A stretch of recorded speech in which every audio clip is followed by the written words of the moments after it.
Hello good people, Earthbound Mystic, your personal base yogi. I am out today and I am doing a bit of teaching on the mitochondrial ideas. So I've had the opportunity just to catch up with some friends today and communicate some of the ideas around light, water and magnetism, around seeing the sunrise, around optimizing our light environment and supporting ourselves in regenerating and being our absolute best. Now, it's a wonderful, curious experience taking people through these ideas. If they haven't perhaps heard them before, people have a range of different responses, but often intuitively we as humans know that this is actually how our species has lived for time immemorial, and often people can align themselves and see actually there may be something in this.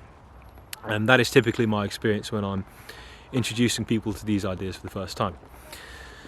And we are about an hour out from sunset now, so this has been a really productive day. Lots of native light exposure, which is what we want. That's the name of the game.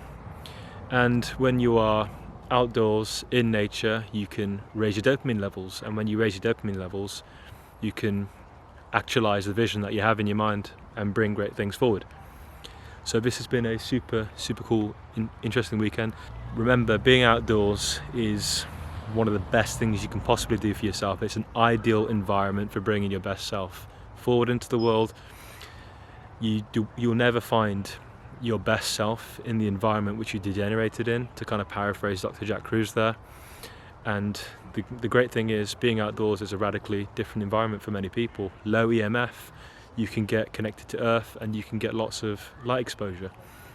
So wonderful opportunity to bring some of these ideas to the fore and communicate them. It's been super fun. Here we are. There is baby Rhubarb, social media star. Rhubarb has got a far bigger set of fans than I do at the moment, but I'll get there. Hello good people, Earthbound Mystic, your personal base yogi. As you can see, I'm out in nature, getting exposed to wonderful native light, full spectrum light, in a tremendously healing and supportive environment. Now, I've had the opportunity to transmit some of the ideas around light, water and magnetism today, and I've communicated a lot of what I've learned from Dr. Jack Kruse, a lot of what I've learned from mitochondriacs in the wellness space.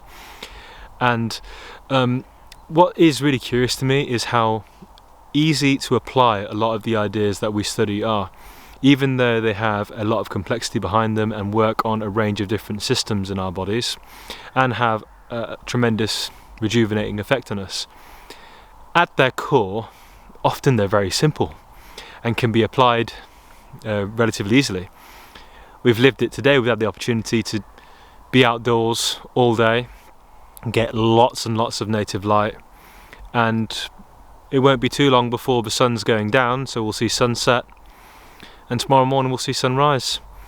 And these are habits that can support people, can support the human species for an entire lifetime. And I have just witnessed firsthand how in these environments you can raise your dopamine, you can have wonderful stimulating conversations and be at your best. So regardless of where we are with COVID and restrictions that are imposed on us, we still have, for many of us who are inclined, we can go out and connect with this, be in nature. And when we're looking at the big picture, this is one of the best investments we can make. I often describe it as being your own cryptocurrency.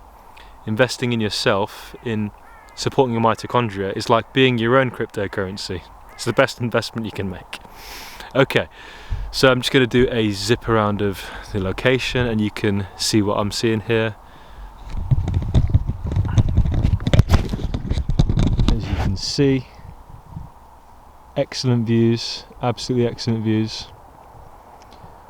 So if you're not convinced by that, to be out in nature, well, you may need a lot more work than I think. Have a good day. Bye. And here we are with a very historic building where one of the Brontë sisters lived. And would you believe this building is from the 1500s? So a very different world back then when people were living in this. Very cool. And here we go, the long-awaited Rhubarb statue, a now long-running folk legend of Rhubarb, something that I've been planning to see for quite some time. And after some hunting and running around the park, we're able to finally pinpoint this.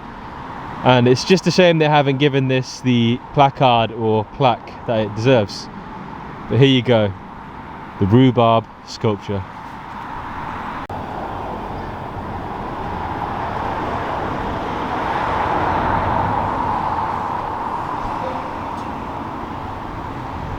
Hello good people, so I am currently at Emley Moor Tower, which happens to be the UK's tallest freestanding structure. Okay, now a lot of people don't know this, but this structure is taller than the Eiffel Tower. So the Eiffel Tower is 316 metres and the Emley Moor Tower is a colossal, is an incredible 330 metres. And it is a very impressive sight, seen on a beautiful day like this. It's a wonderful feat of engineering to behold. Now I'm going to just pan the camera around so you can see what I see. And there you go.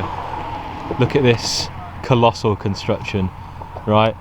And what's incredible about this is this wonderful feat of engineering is stone's throw away, and